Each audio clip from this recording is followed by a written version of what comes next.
ప్రస్తుతము తెలంగాణలో ఉన్న కాంగ్రెస్ నాయకులను గానీ, కాంగ్రెస్ కార్యకర్తలు గానీ, కాంగ్రెస్ ముఖ్యమంత్రులు, మంత్రులని ఎవ్వరిని తిట్టొద్దండి.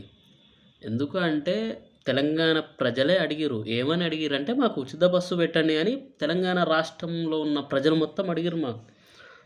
అదే విధంగా కరెంటు బిల్లు గూడా 200 యూనిట్ల కంటే తక్కువొస్తే సో, వాళ్ళకి గూడా ఉచితంగా కరెంట్ ఇవ్వాలని తెలంగాణ ప్రజలు అడిగిర్రు. అదేవిధంగా ఆడవాళ్ళకి రూ. 2,500 ఇవ్వండి అని ఈళ్ళంతా తెలంగాణ రాష్ట్రంలో ఉన్న అందరూ అడిగిరనమాట. సో, దాని వలన కాంగ్రెస్ వాళ్ళు ఏం చేసిర్రంటే, ఈ పథకాలు తీసుకొచ్చిర్రు. ఆల్రెడీ మన ఈ కాంగ్రెస్ ప్రభుత్వం వచ్చి కూడా దగ్గర దగ్గర సంవత్సరంన్నర అయితుంది గదా! సో, ఇప్పటికి గూడా పథకాలు అందట్లేదు అంటే తిట్టొద్దు అండి. వాళ్ళని తిడితే ఏమైతదంటే, ఒక రాష్ట్ర ముఖ్యమంత్రి అయ్యుండి గూడా బట్టలు ఊడదీసి కొడుతుంటాడనమాట. ఎందుకంటే ఆయనకు ఫ్యామిలీ లేదు గదా! ఈయన తిట్టొచ్చు. ఈయన అడ్డగోలుగా తిట్టొచ్చు. పేగులు మెడలేసుకుంటా అంటాడు. డాయర్ల తొండలిడ్చాలంటాడు. సో, మస్తుగా అంటుంటాడనమాట ఆయన. కానీ వేరే వాళ్ళు అంటుంటే మాత్రము సో, బట్టలు ఊడదీసి రోడ్డు మీద పరిగెత్తిచ్చి కొడుతుంటాడనమాట. ఎందుకంటే ఆయన ఒక్కడే మొగాయన తెలంగాణలో. ఇంకెవ్వడు మొగోళ్ళు లేరు. అందరూ గాజులు తొడుక్కొని ఉన్నారు. సో, ఈ విషయాన్ని పక్కన పెడితే, ఇప్పుడు పథకాలు అందజేయండిరా అంటే ఏమంటున్నారంటే, సో, ఆర్థికంగా తెలంగాణ రాష్ట్రము బలంగా లేదు. సో, ఈ ఒకప్పుడు మిగులు బడ్జెట్ ఉన్న తెలంగాణ రాష్ట్రం ఇప్పుడు అప్పుల రాష్ట్రంగా అయింది అని అంటున్నారు. సరే ఒప్పుకుందాం. పథకాలు ఎందుకంటే మీరు అడ్డగోలుగా హామీలు ఇచ్చిర్రు కాబట్టి ఒప్పుకుందాం.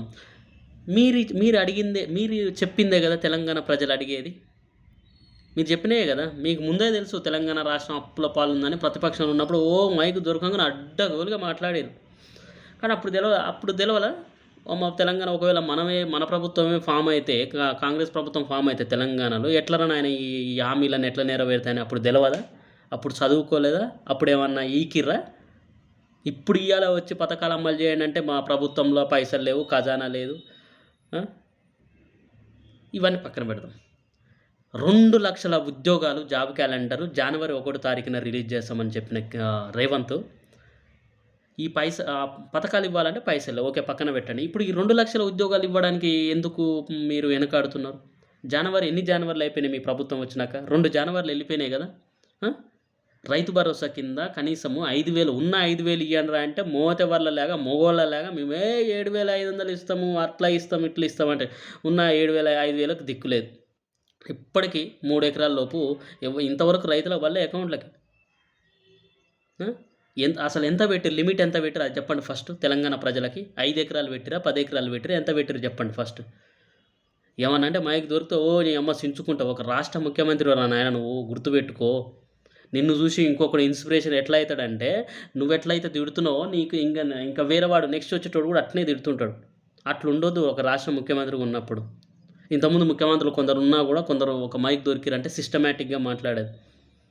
మనకు అట్లా కాదు. నోరు దొరికిందంటే అదుపులో. ఎందుకంటే నువ్వు అట్లా వచ్చినావు. నువ్వు అట్లా అడ్డదారులు దొక్కుంటూ వచ్చినావు కాబట్టి అడ్డగోలుగా మాటలు మాట్లాడుకుంటూ వానితోటి ఈయనతోటి మాటలు మాట్లాడుకుంటూ వచ్చినావు కాబట్టి ఇలా నువ్వు ఏది చేసినా నడుస్తుంది. ఇది ఇప్పుడు మొన్న జర్నలిస్టులు అని ఎవడు పడితే ఆడు యూట్యూబ్ ఛానల్ పెట్టి అడ్డగోలుగా మాట్లాడతాం, అని తోడకలు తీస్తాం, అని క్రిమినల్ కేసు కింద పెడతాం అంటున్నావు కదా! మరి రాష్ట్ర ముఖ్యమంత్రి నువ్వు అడ్డగోలుగా మాట్లాడొచ్చా? ఫస్ట్ పెట్టాల్సింది ఎవరిని? జర్నలిస్టులు మాట్లాడతలేరు నీ గురించి. ఒక జర్నలిస్టు పోయి మైక్ పెట్టి అమ్మ తెలంగాణ ప్రభుత్వం వచ్చింది, తెలంగాణ రాష్ట్రంలో కాంగ్రెస్ ప్రభుత్వము చెప్పిన హామీలు నెరవేరుస్తుందా లేదా అని ఒక మైక్ పెట్టి అడిగితే ప్రజలు తిడుతున్నారు నిన్ను. ఆడవాళ్ళు తిడుతున్నారు. బస్సులలో కొట్టుకుంటుంటే ఎందుకు పెట్టిన ముండగొడుకు అని వాళ్ళు తిడుతున్నారు. ఆడవాళ్ళు తిడుతుంటే ఆడవాళ్ళ బట్టలు ఇప్పి కొడతావులే నువ్వు. సిగ్గుండాలి. కాంగ్రెస్ కార్యకర్త కానీ, బీజేపీ కార్యకర్త కానీ, బీఆర్ఎస్ కార్యకర్త కానీ, ఇంకా ఏ పార్టీ కార్యకర్తలైనా కూడా వాళ్ళ పార్టీ తప్పు చేసింది అంటే నిలదీయాలి. అట్లా అయితేనే పార్టీలల్లో జాయిన్ కాండి. లేదంటే గాజులు తొడుక్కొని కూర్చోండి.